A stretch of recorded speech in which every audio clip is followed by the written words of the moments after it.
Me, just wants to play fetch. Doggo, keeps bringing back American sticks. Me, okay boomer. Hello everyone, and welcome back to another video. And today, I will be reviewing Far Cry 5 for the PC. This is going to be quite a review, so sit back, relax, and enjoy the video.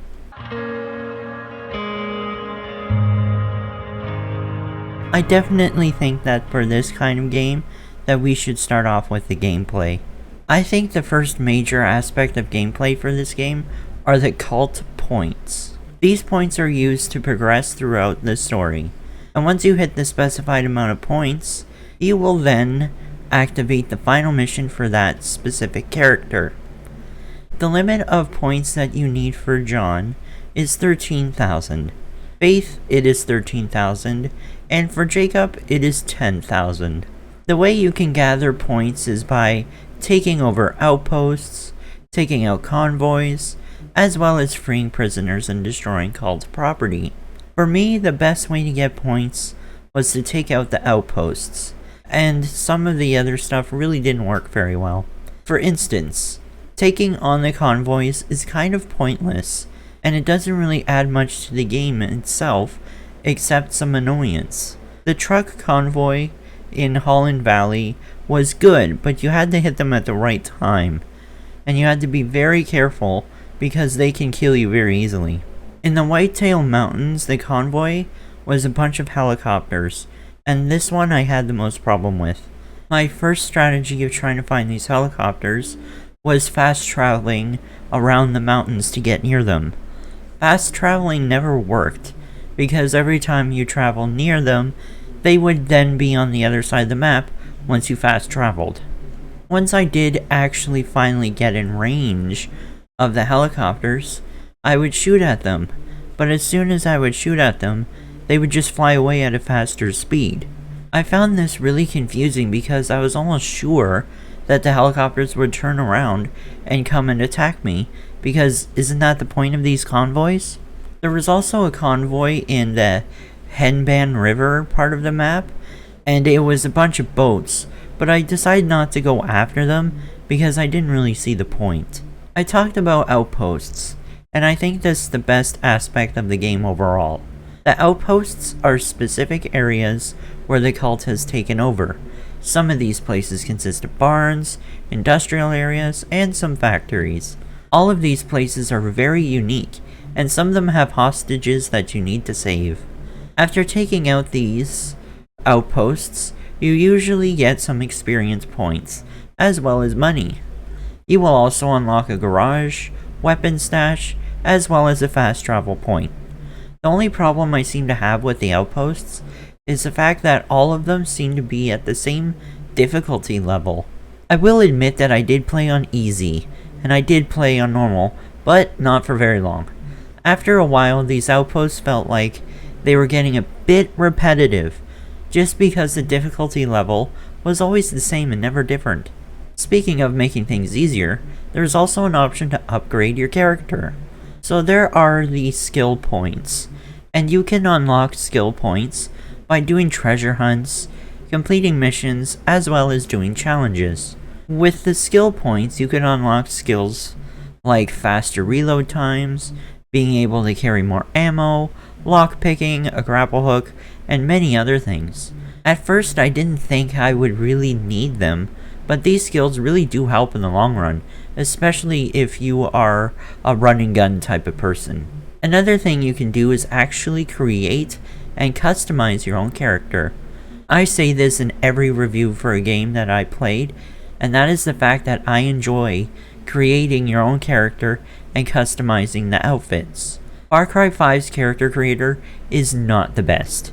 It's serviceable, but if you're expecting customization like Saints Row or Grand Theft Auto 5, then you will be disappointed. You can do basic stuff in the character creator, like change your hair color, skin color, and gender, but that's really it for creating the character. As for the outfits, they are pretty good but not perfect.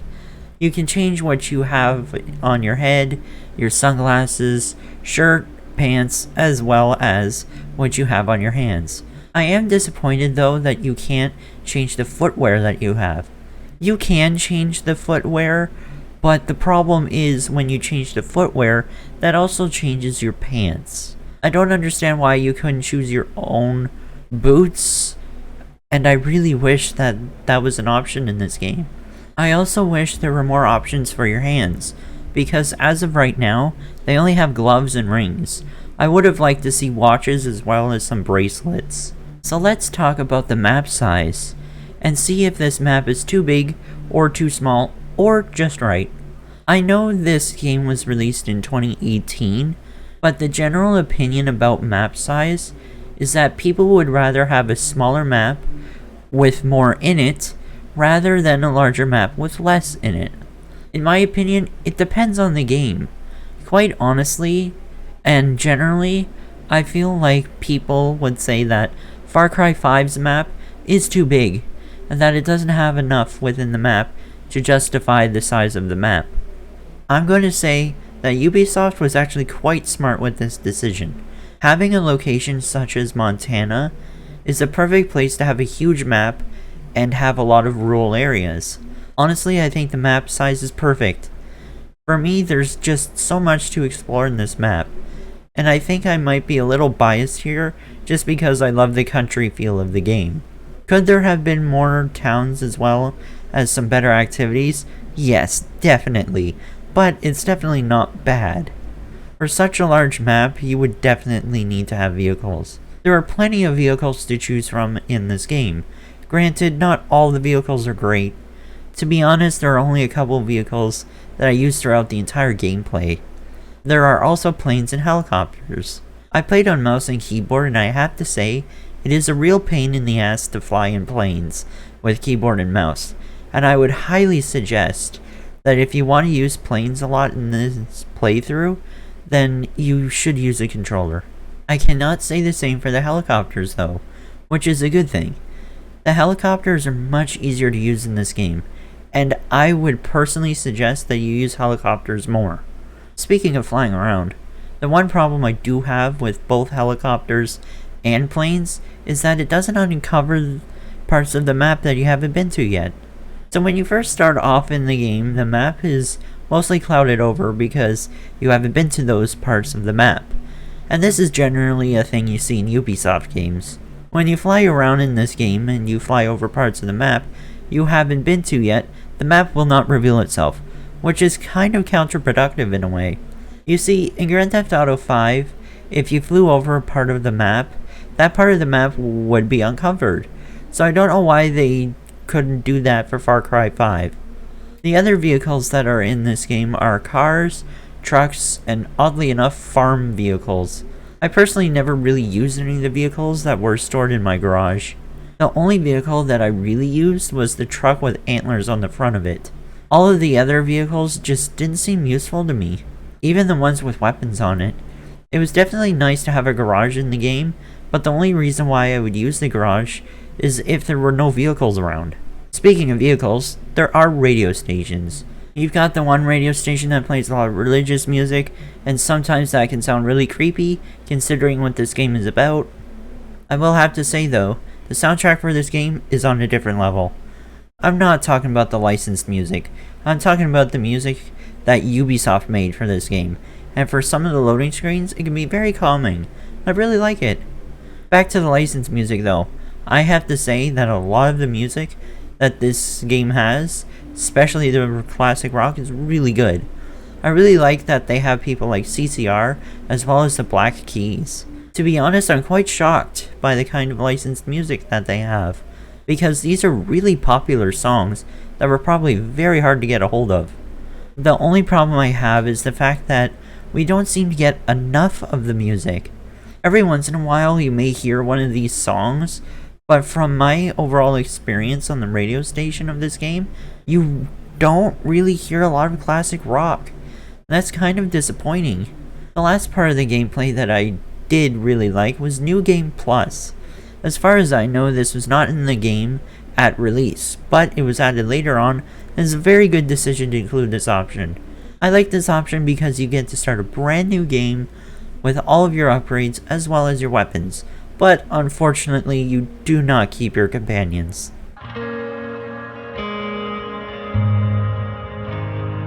Okay, so I think the next thing I should talk about are the weapons. The weapons in this game are kind of a mixed bag for me. On one hand, I really enjoy some of the weapons, but on the other, I really didn't use a lot of the weapons in this game, and I really did try. There are many different types of weapons in this game. There are SMGs, assault rifles, shotguns, bow and arrows, as well as sniper rifles and rocket launchers. I will tell you which weapons I specifically use the most, and then I'll tell you why. So the main weapons that I used were the ARC Stars and Stripes, the D50, the 1911 Golden Airy, the Spaz 12, and the ARC. For the Stars and Stripes, I used this one because honestly, I just like the look of it. It had the same stats as the regular ARC, but I just liked it for the looks. The D50 I used because it was one of the most powerful weapons in the game, and I can take out some of the strongest enemies with only 3 shots, which made this weapon quite overpowered. I also like the 1911 Golden Airy, for the same reason as the ARC, because it just looked cool.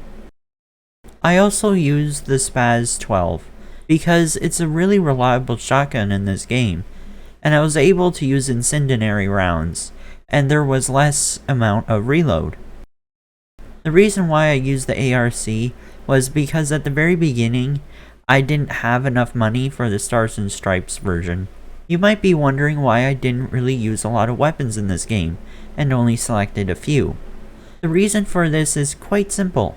It's because the weapons that you are given at the beginning of the game will do just fine for the entire game, and that's a problem. I feel like having attachments in this game kind of added to this issue. I really did enjoy having attachments in this game, but I feel like some attachments should have been only used for certain weapons and not all of them. I noticed in this game that every single weapon had the same customization, meaning that you can put a sniper rifle scope on a pistol.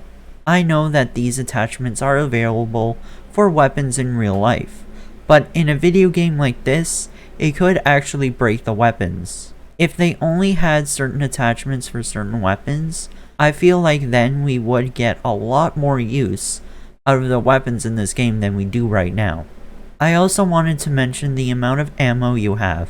I have to say some of the weapons that I used had really low ammo, even after upgrading them to have an extended magazine.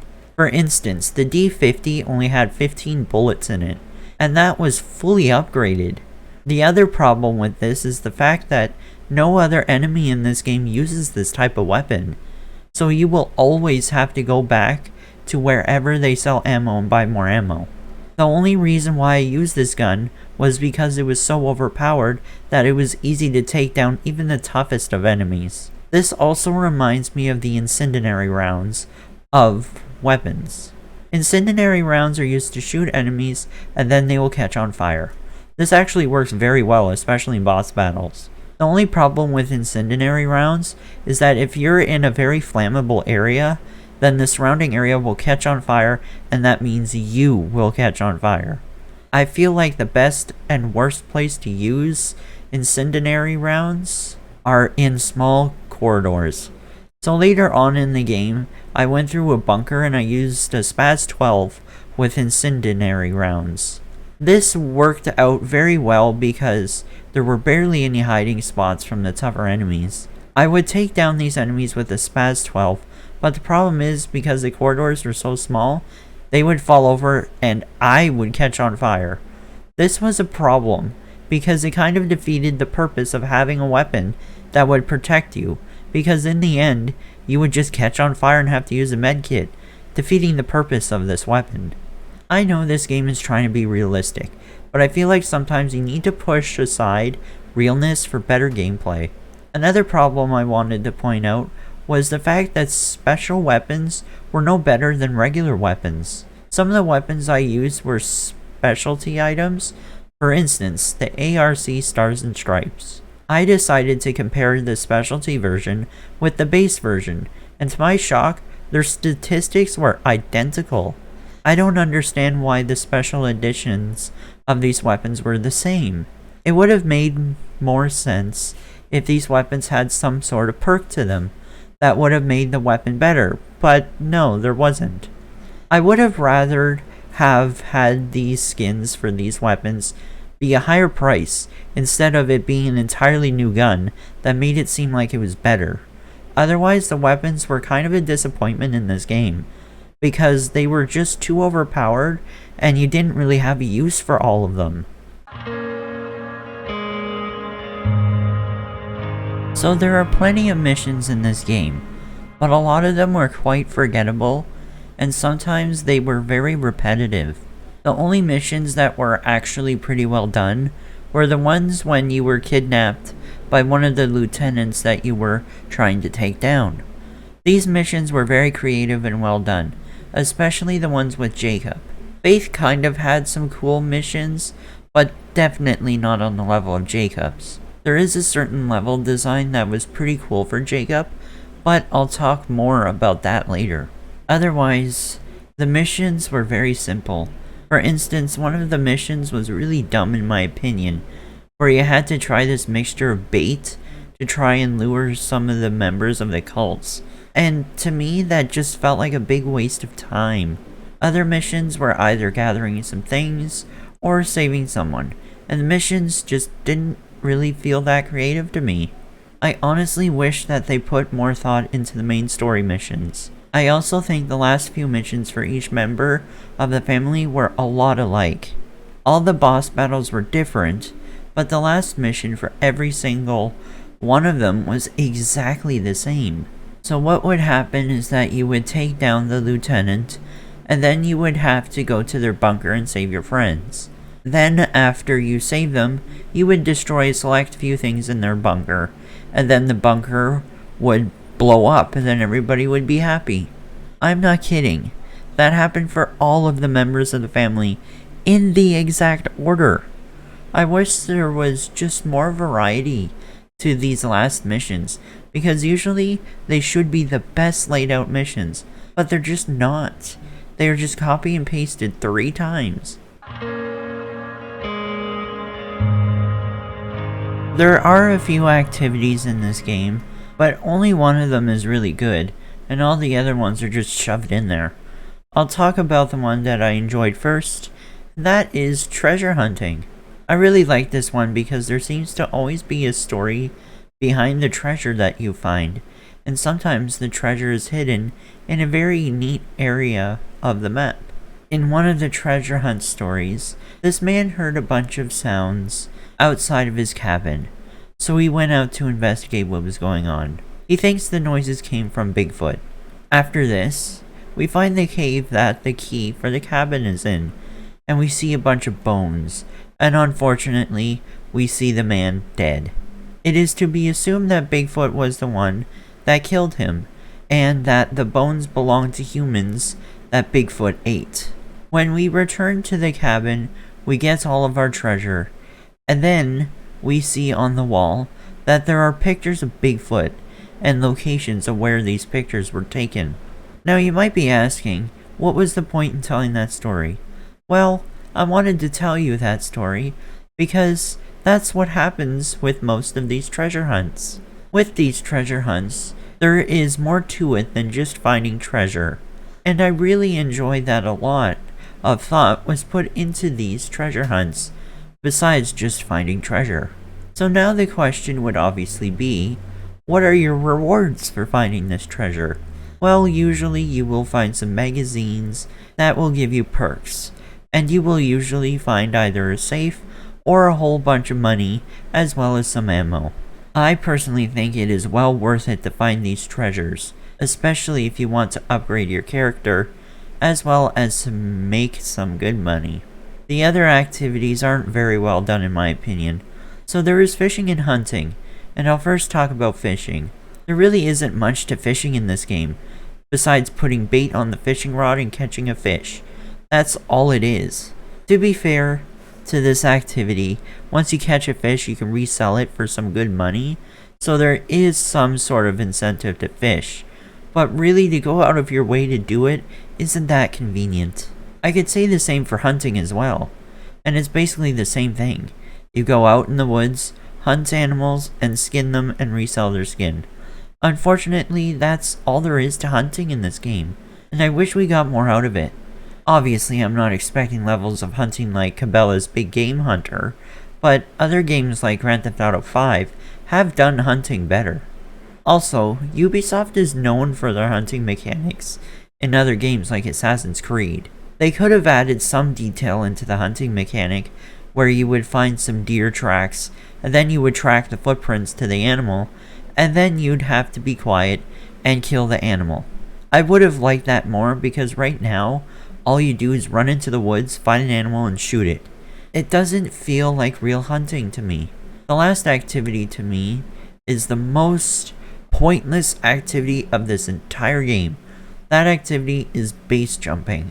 I'm not sure if I did this right or not, but I went to the base jumping location and I just jumped off the bridge that was there and just landed down below.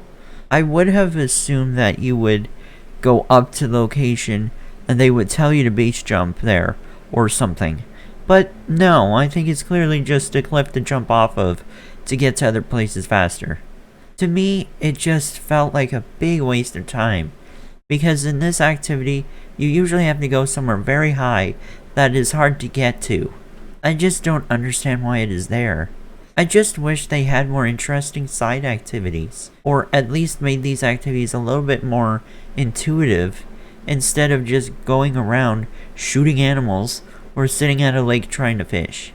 To be quite honest, the only reason why I did the fishing activity was because it was unironically very relaxing.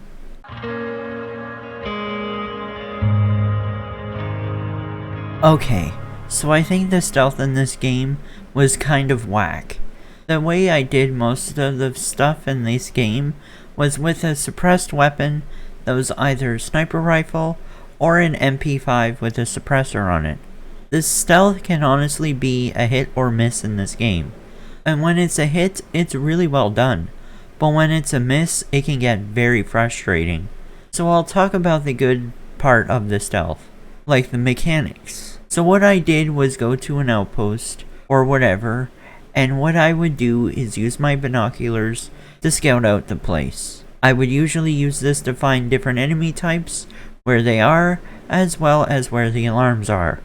What I would do next is take out all of the alarms, and then afterwards I would try to take out each enemy one by one without being noticed. When this works, it is very satisfying, but when it doesn't work, it can get annoying. For some stupid reason, I tried this approach 5 times, and out of those 5 times that I tried this, only once did it work. So I went through all the stages that I would use to take out an outpost without being noticed. Usually when this fails, it is around when I take out the second alarm. This is very weird, how it's always the second alarm that always seems to alert the enemy when taken out. To be fair to the AI, usually the second alarm is near an enemy, where the first alarm usually isn't. I understand if that one enemy gets frazzled, but the problem with this is that once one of the enemies gets frazzled, all of them in the area do. What's even more annoying is that they would know exactly where the shot came from. For instance, usually I'm high up on the hill nearby, about, I would say, 50 meters away. Remember, I have a suppressed weapon.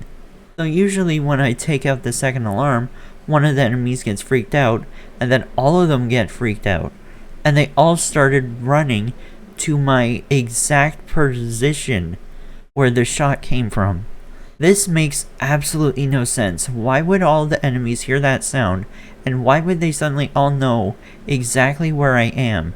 And that's where these missions can get very annoying. For me, it actually ruins the experience of trying to be stealth, because in the end, they're just going to notice me anyways, so what's the point in trying to go in silent? The worst part about it is if you're in a small area and you use a sniper rifle or any silenced weapon and all of them are trying to get to your position, you have no way of leaving undetected, so in the end, the stealth was all for nothing. Let's talk about the companions. I want to be completely transparent with this and say that in video games, I usually play the missions as well as the entire game by myself without any help from AI, because usually they're more of an inconvenience than anything else. There are many companions in this game, from animals to humans, and I usually like the animals better because they just attack and kill the enemies, which is very convenient. And who could say no to an animal? I have to say my favorite companion out of all of them was Cheeseburger, because come on, who doesn't like a bear that is named Cheeseburger and ironically has diabetes? Each one of these companions has their own little trait. Like for instance, one of the other companions, named Peaches, was a cougar. Peaches is very good at staying low and being stealthy. Cheeseburger is good at intimidating enemies because he's a bear. I also like Jess Black because she is very good at staying low and she's especially helpful at stealth missions. That is one thing I'd like to compliment the companions for in this game, is that they know when you're trying to be stealth and they don't just run into the middle of the area and alert every single enemy in the area.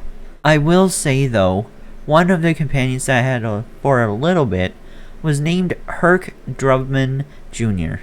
I like his personality because he's quite funny, but the problem is he uses a rocket launcher, and this could be a big problem as well as a huge convenience. I say it's a problem because if I'm attacking an enemy up close, let's say an animal, he will shoot that animal that I'm in close range with and get me with the rocket launcher.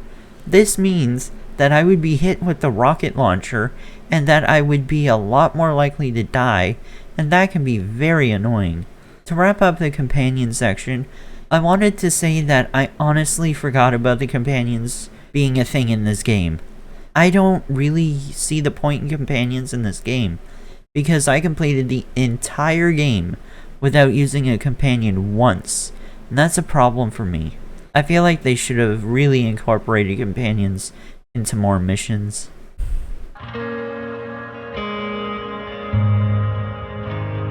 It is now time for the story. So there are, in my opinion, 5 main characters. There is you as the silent protagonist, Jacob Seed, John Seed, Faith Seed, and Joseph Seed. I didn't mention any of the other characters because I feel like they are more side characters than anything else, especially considering that we get more out of the Seed family than we do all the other side characters. The way I'm going to break this story up is by telling you about each character and their storylines, and then I'll do an overview of the story itself. I'm going to start off with John Seed. For me, he was the best secondary antagonist of the game. His story was a lot more grounded than the other two. John felt more like a threat than all the other ones, even though he did a lot of the same things that they did, which I will get into later. He felt dangerous because he did capture you those few times. He actually did some damaging stuff to you as well as your friends. I feel like he was the most threatening in his final mission, the Atonement. There were a lot of high stakes at the very beginning because he had many of your friends at gunpoint, and he was actually tearing off people's skin. The other two antagonists never did this type of stuff, so this is why I feel like John was a lot more threatening, because he actually did act upon his threats. Next is Faith Seed. Real name, Rachel Josop. To me, Faith was definitely the weirdest one out of all of them. It was also the most confusing storyline out of all of them. She was the one that handled the hallucinogen called Bliss. When on Bliss, you were transferred to a different world that is a lot like heaven. A lot of the scenes, quite honestly, were very calming, but at the same time, they're kind of terrifying because you knew what it was actually for. This is where one of the confusing parts happened to me, especially at the beginning part of her story. So the first time you were introduced to the Bliss, at the very end you were told to jump off the Father statue, which is in the center of the map. After jumping off of this statue, you land onto the ground, and then you wake up a little while later, surrounded by dead bodies. And then you look up and see the statue. What confuses me about this is the fact that it is to be assumed that you jumped off that statue, so how did your main character survive that? You could say, well, maybe you didn't jump off of that statue at all, and maybe you were just lying there the whole time. I can understand that reasoning, but the reason why I say this is because later on in the storyline, when the US Marshal Cameron Burke is under the influence of the Bliss, he ends up killing Virgil Minkler. Then, after doing this, he turns the gun on himself. I bring this up because being in the Bliss seems to obviously have a real-world effect. So by this logic, wouldn't that mean that I actually did jump off of that statue? So why am I not dead? Anyways, her boss battle was really weird. I want to say that I've only played Far Cry 6, and now this game, so I'm not sure if this is a common occurrence, where you fight enemies in different dimensions. For me, I was kind of disappointed in her boss battle, because it didn't feel grounded enough. To be clear, I don't have a problem with unrealistic boss fights per se, but because I fought John Seed first, I thought all the other boss battles would be like that. So now let's talk about the last secondary antagonist, and that is Jacob Seed. For me, his story was a lot like Faith's storyline. He had another drug just like Faith did, and he would influence your mind to make you do things that you wouldn't usually do. From what I gather, the difference between the Bliss and this drug was the fact that the Bliss put you in a hypnotic status, whereas the drug that Jacob used would take advantage of your rage, from what I got. For me, that unfortunately felt kind of bland, because we already had this storyline with Faith, so why are we going over this again? I will have to mention that there was a pretty neat twist to this storyline. So every time you were captured by Jacob, he would play this musical tune. This musical tune is a lot like staring into a watch, where as soon as it's played, then you are put into a trance. During this trance, you were going through a shooting range. For instance, in the first room, you would have an Uzi, and then the second room, a shotgun, then the third room, an SMG, and then the last one would use an LMG. You would go through this course a few times throughout the storyline. It starts to get a bit repetitive until you did it one last time. On the very last course that you did, at the very end, you unfortunately shoot and kill one of the side characters, named Eli. I thought that this was a really cool and creative way of creating a twist. Anyway, when you really think about it, this means that Jacob actually hypnotizes you, the player of the game.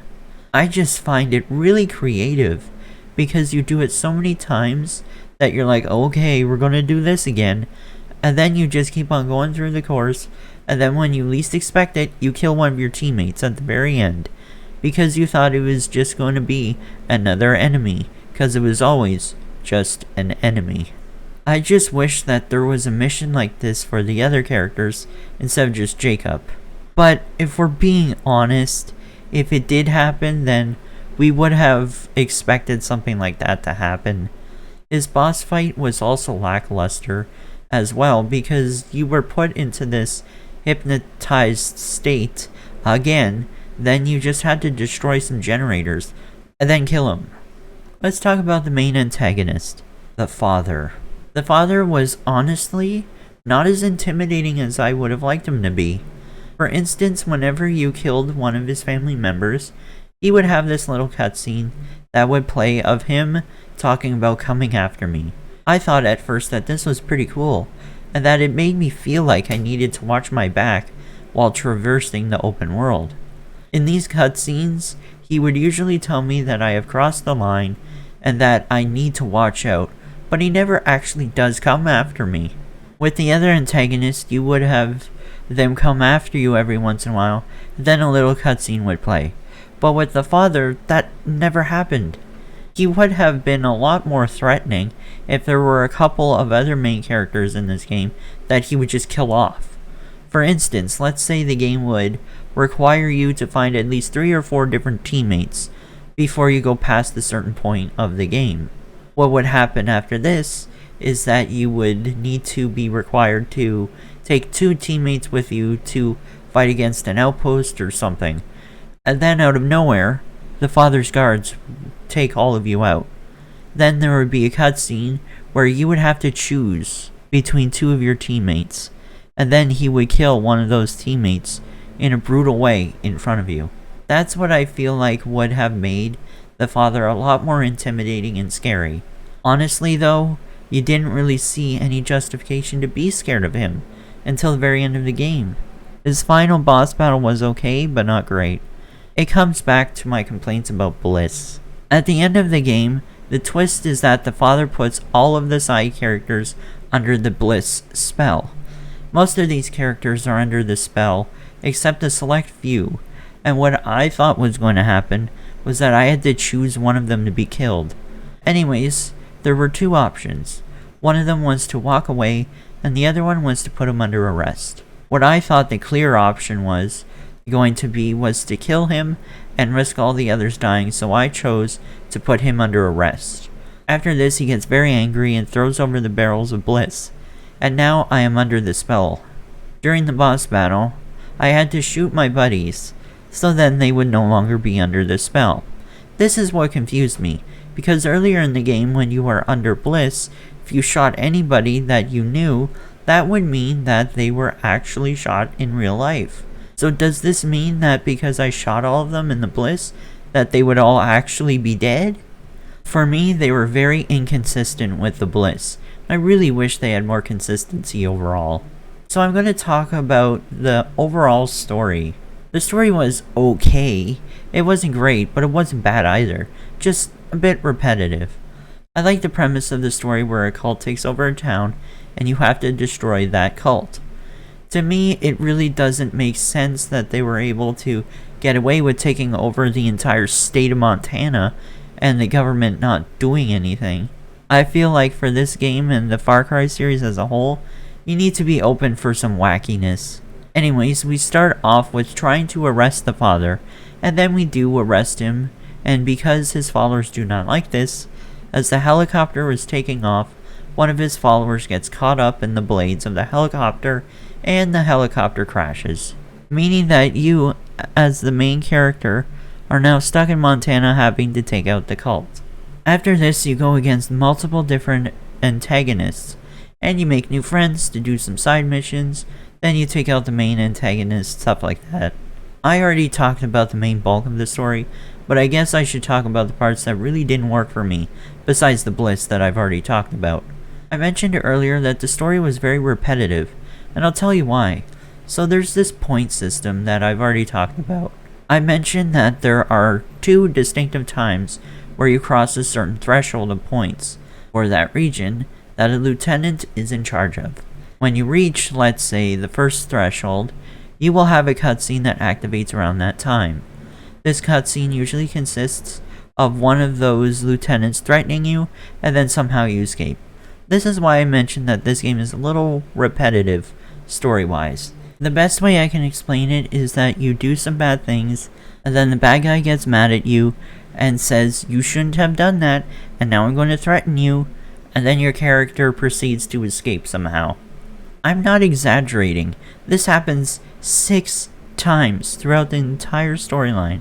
I just wish that they were more creative with the storyline, and it just got repetitive after a while, and you almost expected it to happen, so nothing really surprising ever happens.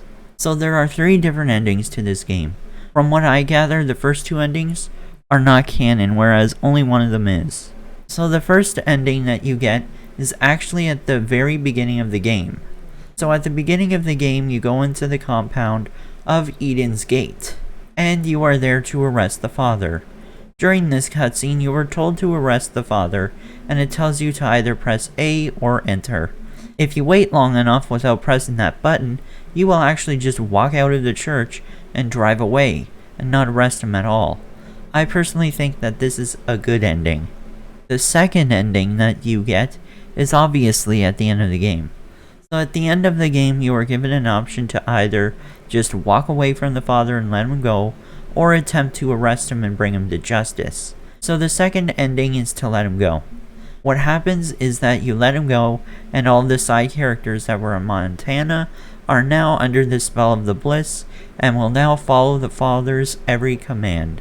As you're driving away, the sheriff says that he's going to call in every single resource that he possibly can and bring down hell upon the father. After this, the sheriff turns on the radio, and the musical tone that makes you enter rage mode starts playing. Then the screen turns to black, and the credits start to roll. So what this insinuates is that the musical note that Jacob would trigger your hypnosis with was never taken away from you, meaning that the main character probably killed everybody in that truck, meaning that the father got away with everything. This is considered the bad ending. The third ending is when you try to arrest the father. As soon as you do this, in the background, a nuclear bomb drops. What this means is that somebody hit Montana with nuclear bombs. In the father's mind, this means that his prophecy was indeed correct, and that his entire family was killed for nothing. We then rush into a vehicle and drive straight to the nearest bunker. Right before reaching the bunker, the truck crashes and the father drags the main character into the bunker where it all began. The father then handcuffs the main character to the bed, and the father says that I am now your father and you are the child. That's the nuclear ending. From what I have read on the internet, the father was not correct, and it was just Montana that was bombed, not the entire world. And from what I gathered, the nuclear bombs were used by the main antagonist of Far Cry 4. So what do I think of the overall story? I think the story was kind of repetitive, and it really didn't get good until the very end. The villains were decent, but they were definitely not the best villains I've seen in any type of media. I have only played Far Cry 6 and now Far Cry 5, and I would say that the villains in Far Cry 5 are better than the main villains of Far Cry 6. Otherwise, the story itself wasn't very long, and I wish there was more creativity. Okay, so I have said everything that I think I need to say about Far Cry 5. So what would I rate Far Cry 5 as a whole? Well, that's kind of a difficult thing to do for me because I really like the laid-back country feeling of this game, but at the same time, I need to look at this from a reviewer's perspective as well. There were definitely parts of this game where you can clearly tell it's a Ubisoft game, from the activities you don't really need to play, as well as pointless stuff to collect. Some of the weapons are definitely overpowered, and a lot of the weapons you don't even need to use. The soundtrack is amazing, but unfortunately you don't hear enough of the licensed music on the radio. The main characters were okay, but they're definitely not the best I've ever seen, and that's kind of disappointing for such a threatening group of people. Some of the missions were well designed, but most of them just felt generic. The scenery was beautiful, but this definitely was not the best game I've ever played. So I think my final rating for this game would probably be a 7.5 out of 10. Honestly, I think there is more of a bias just because the scenery was beautiful and the music really matched the overall feel of the game. Thank you all so much for watching. I put a lot of work into this review, and I really hope you enjoyed. And if you have any suggestions on what I should do to either make the video more entertaining, or certain aspects of a game you would like me to talk more about, then please do not hesitate to let me know in the comment section. My next game review will be Guardians of the Galaxy on the PC. See you in the next review, and don't forget to like and subscribe.